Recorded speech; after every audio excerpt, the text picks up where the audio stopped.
एक जालिम शराबी बाप क्यों अपनी बेटी को जवान होने के इंजेक्शन लगाता रहा आखिर? क्यों उसने एक मासूम सी बच्ची को जवान होने के इंजेक्शन लगाए? क्या उस जालिम बाप के पास कमाई का और कोई जरिया ना था या कोई और वजह थी? आइए दोस्तों, इस वीडियो में जानते हैं। सर्दियों की स्याह रात थी और सादिक अस्पताल के बरामदे में टहल रहा था। इतने में नर्स बाहर आई और कहने लगी, हम माजरत चाहते हैं, हम आपकी बीवी को नहीं बचा सके। नर्स के हाथ में एक शोती हुई बच्ची थी। नर्स ने बच्ची को सादिक की तरफ बढ़ाया और सादिक ने फौरन बच्ची को अपने सीने से लगा लिया और धाड़े मार मार कर रोने लगा। उसके दिल में गम के साथ गुस्सा भी था। अब मैं क्या करूंगा? एक बच्ची को पालना आसान नहीं है। मैं मजदूरी करूं या उसका ख्याल रखूं? या सोचते हुए वह अस्पताल से बाहर निकला और उसके रिश्तेदारों ने उसे तसल्ली दी। उसकी बीवी की तदफीन कर दी गई और सादिक ने अपनी बेटी आलिया को अपनी बहन रजिया के हवाले कर दिया, कहते हुए, यह बच्ची यतीम हो गई है, तुम ही उसका ख्याल रख सकती हो। सादिक ने जब अपनी बहन के सामने नन्ही बच्ची को रखा तो उसकी बहन ने नफरत से मुना फेर लिया और गुस्से में बोली, ये कितनी मनहूस है, पैदा होते ही अपनी मां को खा गई। ये बच्ची तो आगे भी सिर्फ मुसीबत ही लाएगी। मुझसे उसे दूर रखो। ये अल्फाज सुनकर सादिक की आंखों में आंसू भर आए। उसने बेबसी से अपनी बेटी को सीने से लगाया और खामोशी से घर वापस चला गया। सादिक ने बेटी का नाम आरजू रखा, मगर वो उसे खुद कभी प्यार से नहीं बुला सका। अपनी बहन के रवैये से दिल बर्दाश्ता होकर उसने आरजू को नानी के हवाले कर दिया। वो खुद तन्हा रहने लगा। दिन भर मेडिकल स्टोर पर काम करता और शाम को जब घर आता तो तन्हाई उसे काटने को दौड़ती। वक्त गुजरता गया, मगर उसके दिल में आरजू के लिए मोहब्बत के बजाय नफरत भरती गई। हर रात जब वो बस्तर पर लेटता तो एक ही ख्याल उसके दिमाग में गर्दिश करता, अगर यह बच्ची पैदा ना होती तो मेरी बीवी आज जिंदा होती। यह वाकई मनहूस है। यही सोचते सचते वो नीचे की तरफ माइल हो गया। इब्तदा में थोड़ा बहुत पीता, मगर फिर निशा इसकी जिंदगी का हिस्सा बनता गया। अब उसकी हालत ये हो गई थी कि वह काम पर जाना छोड़ चुका था। दिन रात निश्चय में धरपाई पर पड़ा रहता, इधर नानी के साय में पलने वाली आरजू बेखबर थी कि उसका बाप उसे कसूरवार समझता है। वो अपनी नानी के साय में बड़ी हो रही थी, मगर जब वह 13 साल की हुई तो नानी का भी साया उसके सर से उठ गया। मजबूर होकर अपने बाप के पास लौट आई, मगर इन 13 सालों में उसने बाप को हमेशा खुद से दौर ही देखा था। एक दिन उसने हिम्मत करके पूछा, बाबा आप मुझसे इतने रोटे हुए क्यों रहते हैं? मैंने क्या गलती की है? सादिक ने कोई जवाब नहीं दिया, बस खाली नजरों से उसे देखकर क्रोध बदल ली। वो इस वक्त भी नीचे में धत था। आरजू रोजाना इससे कहती, बाबा आप काम पर नहीं जाएंगे तो हम खाएंगे कहां से? मगर सादिक को जैसे कोई परवाह ही नहीं थी। एक दिन आरजू की तबीयत अचानक बिगड़ गई। उसका चेहरा सर्क हो रहा था, आंखों में ज्वलन थी और उसे शदीद बुखार था। वो कांपती हुई अपने बाप के पास आई और रोते हुए बोली, बाबा मुझे बहुत ज्यादा बुखार है, मेरी तबीयत बहुत खराब हो रही है। सादिक ने नशे में धंधलाई हुई आंखों से बैठी की तरफ देखा और फिर एक पल के लिए जैसे किसी गहरी सोच में डूब गया। उसके दिमाग में कोई फतूर चलने लगा। चंद लम्हों बाद वह आहिस्ता से बोला, बेटी तुम फिक्र मत करो। सादिक ने बेटी की बगड़ती हालत देखकर फौरन फैसला किया कि उसे दवाई लेकर आनी होगी। वह तेजी से उसी मेडिकल स्टोर पर पहुंचा जहां वह पहले काम किया करता था और वहां से एक खास किस्म का इंजेक्शन खरीद कर घर वापस आया। आरजू बुखार से तप रही थी, उसकी आंखें बंद हो रही थीं और वह नकाहत से बम मुश्किल खड़ी थी। सादिक ने आते ही बगैर किसी हचकचाहट के इंजेक्शन निकाला और आरजू के बाजू में लगा दिया। इंजेक्शन लगते ही आरजू बेहोश होकर बस्तर पर गिर गई। उसका जिस्म ढेला पड़ गया और वह तरछी लेटी बस धीरे धीरे सांसें ले रही थी। सादिक एक तरफ बैठा उसे देख रहा था, फिर आहिस्ता आहिस्ता मुस्कुराने लगा। वो कोने में जाकर खुलखुलाकर हंसने लगा और बार बार इंजेक्शन की शीशी को देख रहा था। जैसे जैसे वक्त गुजरा उसके दिमाग में अजीबो गरीब ख्यालात जन्म लेने लगे। रात गुजरी और जब सुबह आरजू की आंख खुली तो वह शदीद कमजोरी महसूस कर रही थी। उसके जिस्म में सनसनाहट हो रही थी। बुखार इतना शदीद था कि वह बेमुश्किल उठ पाई, मगर सादिक ने यहीं पर बस नहीं कि यह एक मामूल बन गया। पहले वो आरजू को कोई खास दो खाने में मिलाकर देता जिससे उसे बुखार होता, और फिर वही इंजेक्शन लगाता। हर बार कहता, फिक्र ना करो बेटी, तुम जल्द ठीक हो जाओगी। मगर वह ठीक नहीं हो रही थी, बल्कि कुछ और ही होने लगा था। आज भी ऐसा ही दिन था। सादिक ने आरजू को आवाज दी, बेटी आज खाने में कुछ अच्छा सा बना लेना, मेरा एक खास दोस्त हमारे घर आ रहा है। आरजू ने हैरान होकर पूछा, कौन सा दोस्त बाबा? सादिक मुस्कुराकर बोला, तुमने उसे बचपन में देखा था, वो तुम्हें बहुत खुलाता था, तुम्हें बहुत प्यार करता था। आज वह इस्लामाबाद से सईदा हमारी तरफ आ रहा है, इसलिए कह रहा हूं कि खाने का अच्छा सा इंतजाम कर लो। वह सिर झुकाकर किचन में चली गई और खाने की तैयारी करने लगी, जबकि बाहर मौसम की शिद्दत बढ़ रही थी। रात का वक्त था, सख्त सर्दी का आलम था। दरवाजे पर दस्तक हुई और सादिक ने जल्दी से जाकर दरवाजा खोला। सामने एक आदमी खड़ा था जो तकरीबन उसके हम उम्र था। दोनों की उम्रें 50 साल के करीब थी। जैसे ही सादिक ने उसे देखा, वह गर्मजोशी से गले मिला तो उसने कहकर लगाया, अरे भाई, दरवाजे पर ही खड़ा रखोगे या अंदर भी बुलाओगे? सादिक हंसते हुए पीछे हटा और कहा, आओ आओ, अंदर आ जाओ। वह दोनों कमरे में दाखिल हुए और सादिक ने फौरन आरजू को आवाज दी, बेटी जल्दी से खाना ले आओ, मेरे दोस्त को भौंक लगी होगी। चंद लम्हों बाद कमरे का दरवाजा खुला और आरजू खाने की टरे लेकर अंदर दाखिल हुई।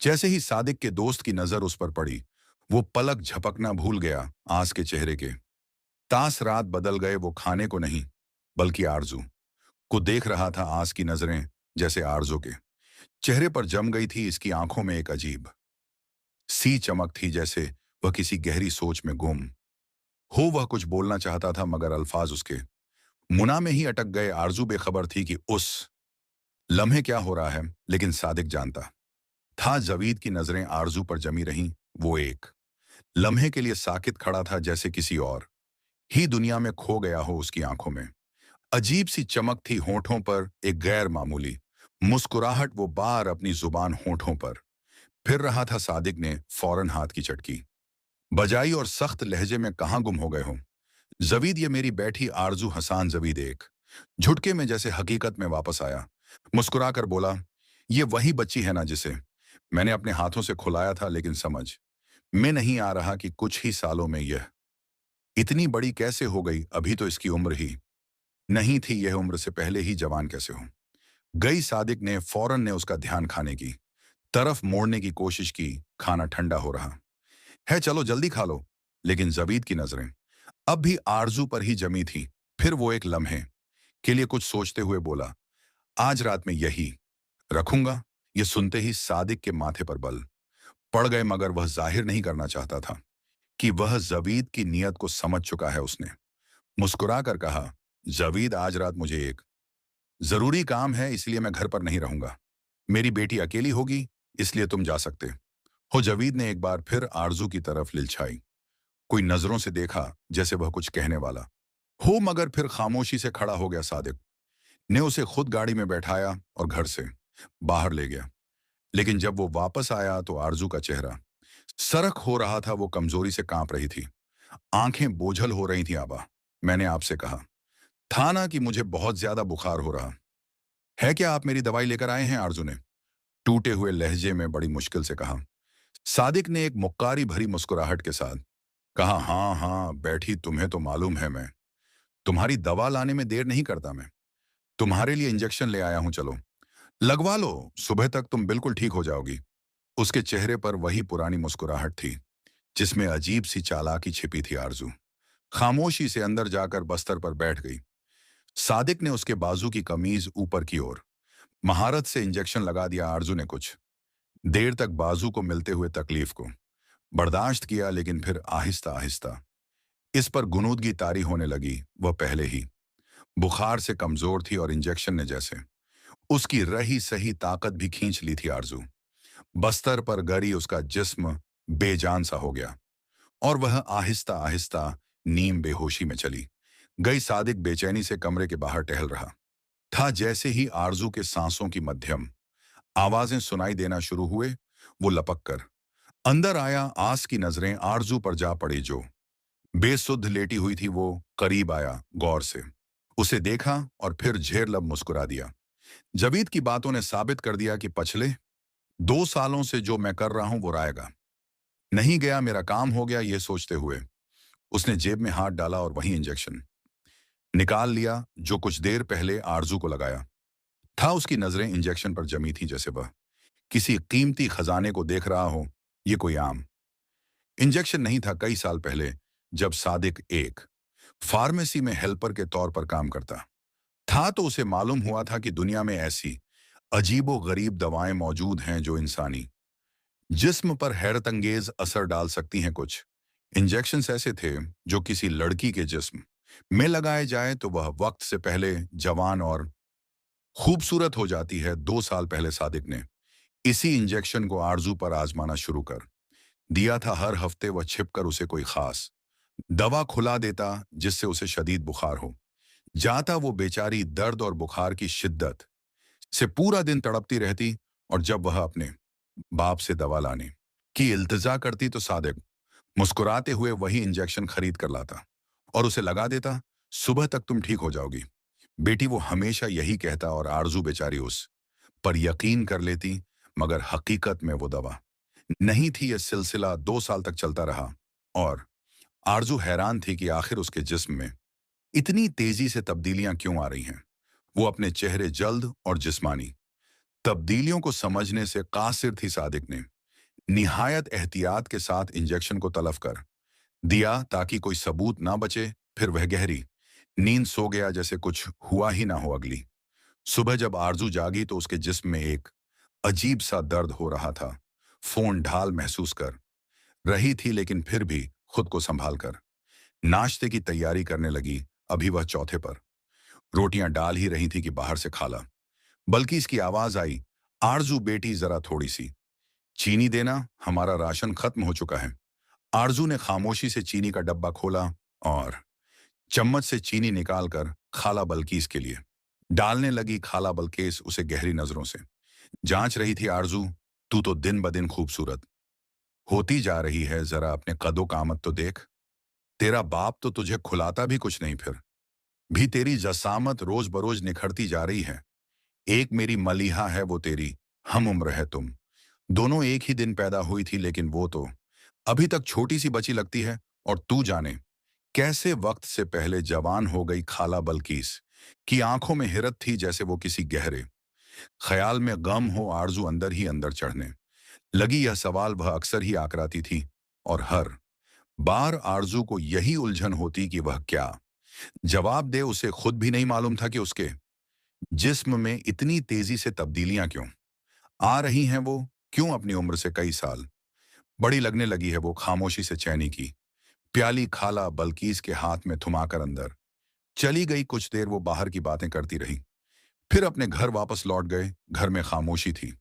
सादिक अभी तक रात के निशे के झरे असर बेसुध पड़ा था। हल्की हल्की खर्राटे की आवाजें पूरे कमरे में गूंज रही थीं। आरजू इधर उधर घूमती रही लेकिन उसका दिल बेचैन था। बावर्ची खाने में जाकर उसने सामान देखा।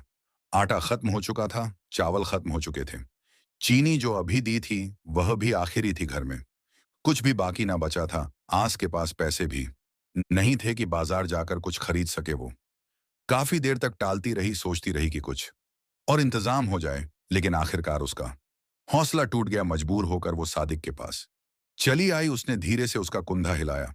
अब्बा! सादिक चौंक कर हड़बड़ाकर उठ बैठा जैसे कोई कयामत आ गई हो। क्या हुआ, क्यों जगा रही हो? सुबह सुबह कितनी बार कहा है कि मुझे नींद से मत उठाया करो। जब मैं जल्दी जागता हूं तो मेरी तबीयत खराब हो जाती है। मुझे जल्दी ना उठाया करो। वह गुस्से से बड़बड़ाने लगा, फिर बेजारी से बोला, बिल्कुल अपनी माँ की तरह है तू। उसे भी यही पड़ी रहती थी कि मैं सुबह सरे जागकर कामकाज पर निकल जाऊं। 12 बजे से पहले कोई बाजार नहीं खुलता। मुझे मत जगाया करो। आरजू का सब्र जवाब दे गया। उसने धीरे से कहा, अगर आप उसी तरह सोते रहे तो खाने के लिए पैसे कहां से आएंगे? 1 महीना हो गया मजदूरी का काम छोड़े हुए। अब अगर सुबह सवेरे उठकर कहीं जाओगे तो कोई काम भी मिलेगा? आरजू ने थके हुए मगर मजबूत लहजे में कहा। सादिक जो निश्चय की नियम गनूदगी में था, अचानक चौंक कर उठ बैठा। उसने सरख आंखों से आरजू को घरा और गुस्से से बोला, मुझसे नहीं होती ये मजदूरी। मैं अपना कारोबार करूंगा, सारा दिन मजदूरी करके शाम को सिर्फ 1,000 रुपये मिलता है। उससे तो दिन का खाना भी पूरा नहीं होता। वह बड़बड़ाता रहा, हाथ छत कर चारपाई से उठा और कमरे में चक्र काटने लगा। आरजू खामोश हो गई। ये कोई नई बात नहीं थी। सारी जिंदगी उसने अपनी माँ और बाप को इसी तरह लुढ़ते झगड़ते देखा था। सादिक अचानक रख गया एक लम्हे के लिए सोचा और फिर जल्दी से चादर लपेटकर घर से बाहर निकल गया। आस का रख रमजान के घर की तरफ था। जैसे ही वह वहां पहुंचा तो देखा कि मोहल्ले के सारे ज्वारी वहां जमा थे। वह भी खामोशी से उनके बीच जा बैठा। ये सब पक्के जवारी थे और सादिक भी उन्हीं का हिस्सा था। हराम कमाई और जुए की लान तो उसके पुराने मसाइल थे जिनसे वह कभी निकल ना सका। आज तो बड़ी बाजी लगाऊंगा, पूरे महीने का राशन आ जाएगा ताकि कोई काम ना करना पड़े। ये सोचते हुए उसने जुए में हाथ डाल दिया। जेब में कुछ भी ना था, इसलिए उसने अपनी कलाई से घड़ी उतारी और उसे दांव पर लगा दिया। लेकिन किस्मत ने साथ ना दिया। वो बुरी तरह हार गया। सामने बैठे हुए शमशीर ने निश्चय में धूंसते हुए कहा, अब क्या बचा है तेरे पास? अब तो मैं तेरी बेटी को उठाकर ले जा सकता हूं। सादिक ने लम्हा भर को सोचा और फिर बेहसी से सर हिला दिया। शमशीर का चेहरा खुशी से खुल उठा। वो निश्चय में झूमता हुआ सादिक के घर की तरफ बढ़ा। घर पहुंचकर उसने कंडी खटखटाई, लेकिन दरवाजा पहले से ही खुला था। कमरे के अंदर आरजू नीम बेहोशी में पड़ी थी। बुखार और कमजोरी की शिद्दत से वह होशो हवास खो चुकी थी। शमशीर आगे बढ़ा झुककर आरजू को उठाया और तेज कदमों से बाहर निकल आया। बाहर उसकी महंगी गाड़ी खड़ी थी। उसने जल्दी से दरवाजा खोला, आरजू को गाड़ी में डाला और गाड़ी स्टार्ट कर दी। सादिक दरवाजे पर खड़ा धंधली आंखों से यह सब देख रहा था। आस के चेहरे पर एक परासरार मुस्कुराहट थी। अपनी आसानी से नहीं शमशीर खान, यह मेरी बरसों की मेहनत है।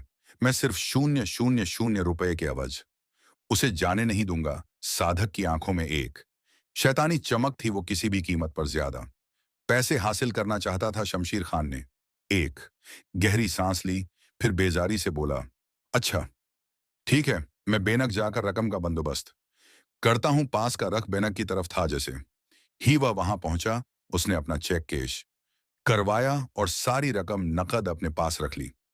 आरजू की आंख खुलती है। दूसरी तरफ आरजू की आंख खुली तो उसने खुद को एक शानदार बेडरूम में पाया। यह कमरा इतना खूबसूरत और महंगा था कि वह एक पल के लिए हैरान रह गई। वो बेख्तियार घबरा कर उठ बैठी। यह कहाँ हूं मैं? आज के जहन में झमाके होने लगे। वो याद करने लगी कि बेहोश होने से पहले उसके साथ क्या हुआ था। सादिक शमशीर का उसे पकड़ना और फिर वो इंजेक्शन जो सादिक ने उसे जबरदस्ती लगाया था। एक लम्हे के लिए जैसे वक्त थम गया, फिर हकीकत पूरी शिद्दत से इस पर हमलावर हुई। आबा ने मेरे साथ यह क्यों किया? आस का दिल चाहा कि वह फूट फूट कर रो दे। मेरे अपने बाप ने मुझे बीज दिया। यकीन नहीं आ रहा था। वह अभी इसी सदमे में थी कि अचानक कमरे का दरवाजा खुला। आंद्र शमशीर खान दाखिल हुआ। जैसे ही वह अंदर आया, उसने दरवाजा बंद किया और कंडी भी लगा दी। अब वह भूखी नजरों से आरजू को देख रहा था। आरजू खौफजदा हो जाती है। आरजू के जिस्म में सर्द लहर दौड़ गई। उसके हाथ पैर सुन्न होने लगे और वह थर थर कांपने लगी। नहीं, मुझे जाने दो, मुझे अब्बा के पास वापस जाना है। शमशीर ने एक जोरदार कहका लगाया और आगे बढ़ने लगा।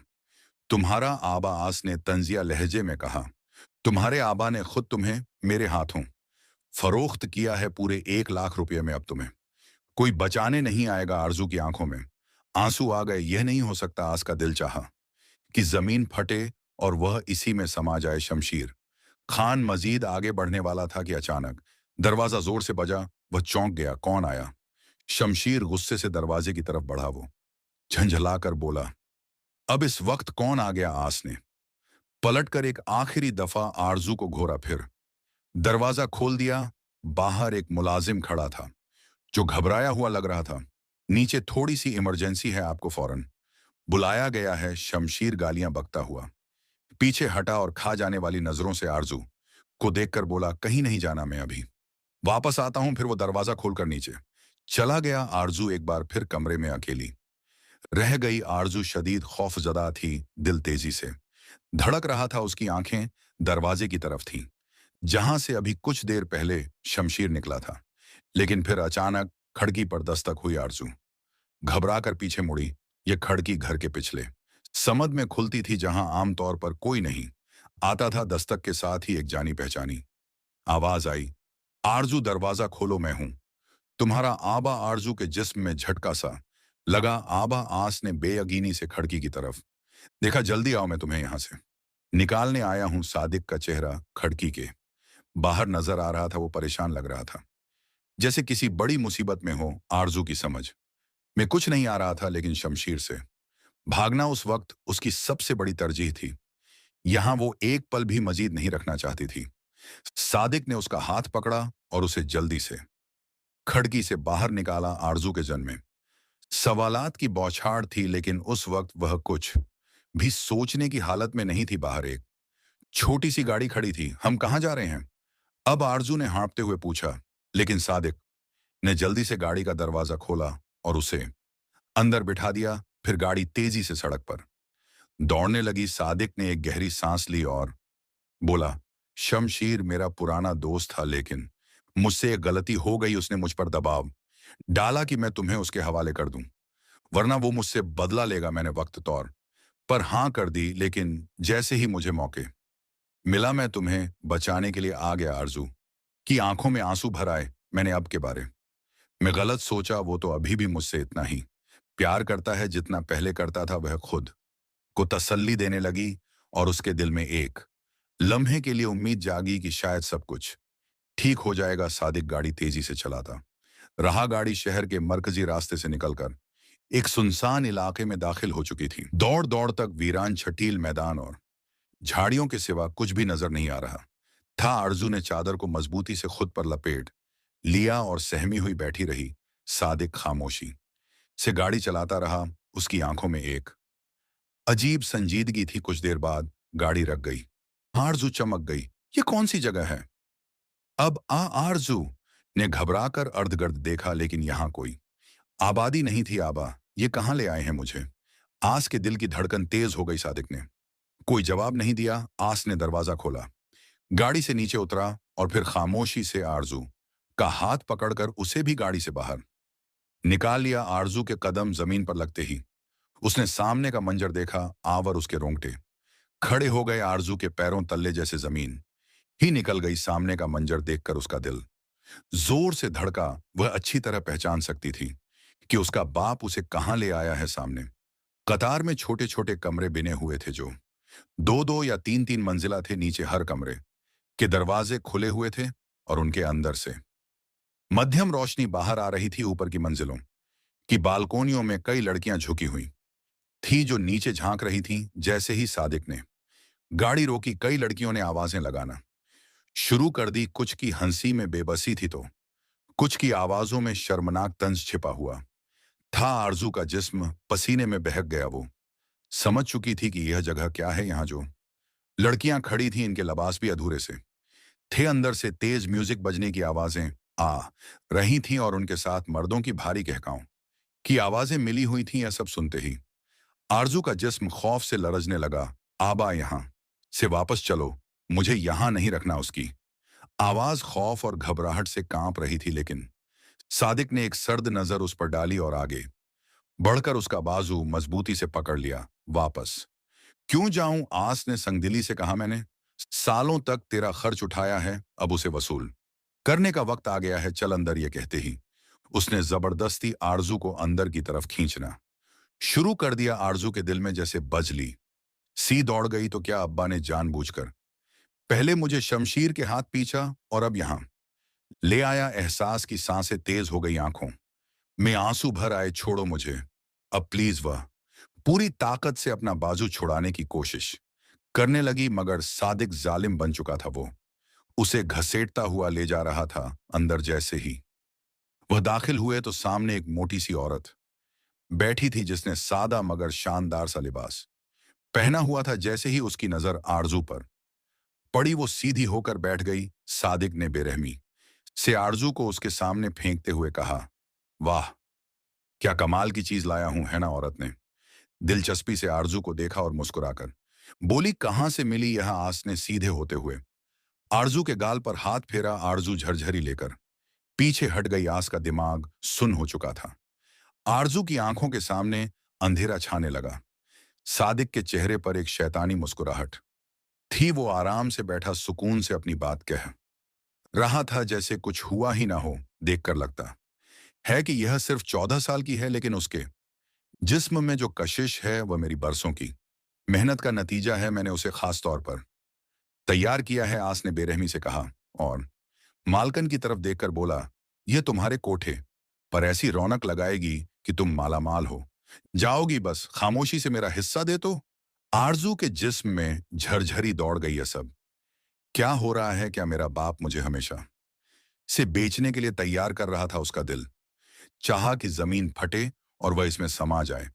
मालकन ने मुस्कुराकर कहा, ऐसे माल के लिए तो हम ना जाने कितने पैसे देने को तैयार हैं। यह सुनकर आरजू के पैरों में जैसे बजली सी दौड़ गई। वो एकदम उठी और पूरी ताकत से बाहर की तरफ भागने लगी, लेकिन आसपास कई तनुमंद आदमी पहले से मौजूद थे। जैसे ही उसने दरवाजे की तरफ कदम बढ़ाया, वो लपक कर उस पर झपटे और जबरदस्ती उसे पकड़कर दोबारा इसी औरत के कदमों में फेंक दिया।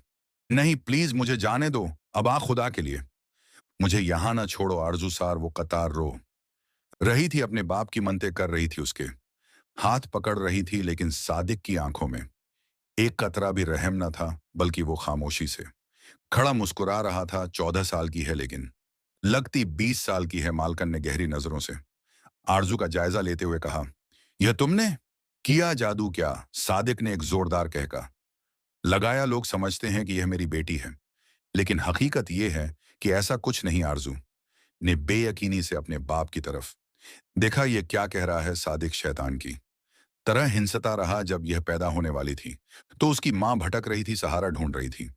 मुझे देखते ही उसने सोचा कि शायद मैं उसकी बगड़ी जिंदगी संवार दूंगा, लेकिन वो गलत थी। वो एक लम्हे के लिए रखा, फिर हंसा और बोला, ये मेरी बेटी नहीं है, ये तो बस एक जरिया थी। मालकन ने जल्दी से पैसे गिनना शुरू कर दिए, जबकि सादिक के चेहरे पर लालच और हर्ष की शैतानी चमक मजीद गहरी हो गई। आरजू का जिस्म लरजने लगा। अब यह सच नहीं हो सकता। सादक के चेहरे पर एक शैतानी मुस्कुराहट फैल गई। उसने बेशर्मी से खानम बाई की तरफ देखकर कहा, या मुझे मजबूर करती थी कि मैं मजदूरी करके पैसे कमा कर लाऊं उसकी मां के मरने के बाद। यह एक अजीब मुसीबत बन गई थी। दिन रात खाने पीने का सामान मांगती रहती थी, मगर पैसे तो मेरी जेब में होते नहीं थे। वो कह कहा लगाकर बोला, मैं छोटे मोटे जुए खेलने शुरू किए, लेकिन कोई रकम हाथ नहीं आई। फिर किसी ने मुझे मशवरा दिया कि मुझे अपनी बेटी को कमाई का जरिया बनाना चाहिए, ये मेरे लिए सबसे बड़ा सरमाया बन सकती थी। आरजू के जिस्म में झरझरी दौड़ गई। सादिक ने अपनी बात जारी रखी, फिर मैंने उसे ऐसे इंजेक्शन लगाने शुरू कर दिए जिनसे यह वक्त से पहले जवान हो गई। अब ये यहां कमाएगी और मैं हर महीने उसकी कमाई में से अपना हिस्सा वसूल करता रहूंगा। मेरी तो जिंदगी सुनौर गई है ना खानम बाई, वो एक और कह कहा लगाकर बोला। खान बाई ने मुस्कुराकर सादिक की तरफ देखा और बोली, तुम तो बड़े लालची निकले। आरजू इन दोनों की बातें सुनकर जैसे पत्थर का बत बन चुकी थी। उसकी आंखें बेयकीनी और सदमे के मारे फटी की फटी रह गई। आबा, आपने यह सब कुछ क्यों किया? मैं तो आपको अपना सगा बाप समझती थी। यह कहते ही वह फूट फूट कर रोने लगी। यह सच नहीं हो सकता। नहीं, यह सब झूठ है। लेकिन सादिक ने बेहसी से सिर झटक दिया। वो नोटों को जेब में डालते हुए उठा, जैसे कुछ हुआ ही ना हो। आरजू चीखती चलाती रही। वो इसका दामन पकड़ना चाहती थी, मगर सादिक मड़कर भी ना देखा। वह सुकून से उठा और आराम से कोठे से बाहर निकल गया, लेकिन शायद उसके किए हुए जुल्म ने अब उसके लिए दुनिया में कोई रास्ता बाकी न छोड़ा था। सादिक का पूरा इरादा था कि वह जल्दी से यह मुल्क छोड़कर कहीं और भाग जाए। वो अपने ही ख्यालात में खोया हुआ तेजी से रोड क्रॉस कर रहा था कि अचानक एक बड़े तेज रफ्तार ट्रक ने उसे रौंद डाला। धमाके की आवाज गूंजी। डॉट सादिक के जिस्म ने कई कलाबाजियां खाईं और वह बुरी तरह सड़क पर लड़कता चला गया। लोगों ने उसकी चीखें सुने और दौड़कर उसके पास जमा हो गए। सादिक की गर्दन टूट चुकी थी, सिर से खून बह रहा था। इसने अपनी मध्यम आंखों से आखिरी बार ऊपर देखा और फिर वहीं दम तोड़ दिया। आसपास मौजूद लोगों ने उसकी जेब की तलाशी ली, जिसमें से नोटों की गड्डियां निकली। सब हैरान रह गए, ये इतने पैसे कहाँ से ला रहा था, लेकिन जिसके हाथ जो लगा उसने लौट लिया।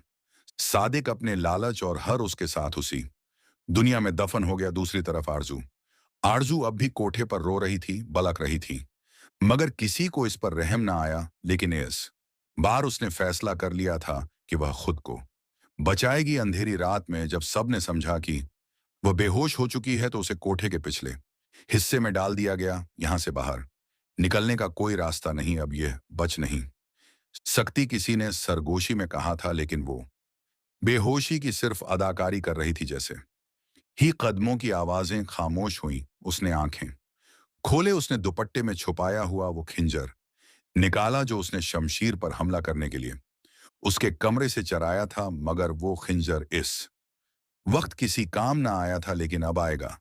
उसने खिंजर की नोक से दरवाजे का ताला खोलने की कोशिश की। खुल जा, बस थोड़ा सा और। आखिरकार चट्टाक की आवाज आई और ताला खुल गया। दरवाजा खुलते ही वह पीछे की तरफ निकल आई। सामने देखते ही उसके रोंगटे खड़े हो गए।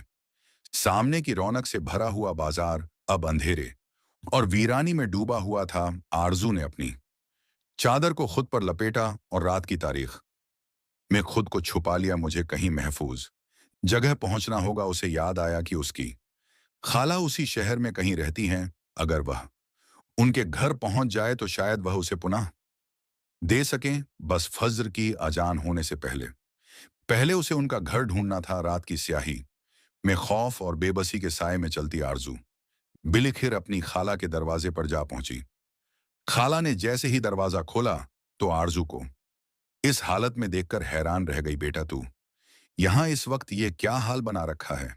लेकिन आरजू खामोश न रह सकी। वो फूट फूट कर रो पड़ी और अपनी बर्बादी की कहानी का सुनाई। अपने बाप की शैतानी हकीकत, उसके हाथों बीच ही जाने की अजियत और अपनी जिंदगी की सबसे बड़ी जिल्लत। खाला ने आगे बढ़कर मोहब्बत से उसे गले लगा लिया। खाला का जवान बेटा भी करीब खड़ा सब कुछ सुन रहा था। उसकी आंखों में हमदर्दी और अफसोस था, जैसे वह आरजू के दर्द को महसूस कर सकता हो। कुछ ही दिन गुजरे तो खाला को खौफ होने लगा कि कहीं कोई और मुसीबत आरजू के ताकब में ना आ जाए। मेरी बेकसूर भांजी पहले ही बहुत कुछ सह चुकी है, अब मैं उसे मजीद किसी तकलीफ में नहीं डाल सकती। यह सोचकर खाला ने रातों रात आरजू और अपने बेटे का निकाह पढ़वा दिया। जब काजी ने निकाह मुकम्मल किया तो खाला ने तड़प कर दुआ की, एह अल्लाह, किसी की मां न मरे, वरना औलाद दर बदर की ठोकरें खाने पर मजबूर हो जाती है। आरजू ने हमेशा अपने बाप को अपना मुहाफिज समझा था, लेकिन वही बाप उसे जल्लत में धकेल कर बीच आया।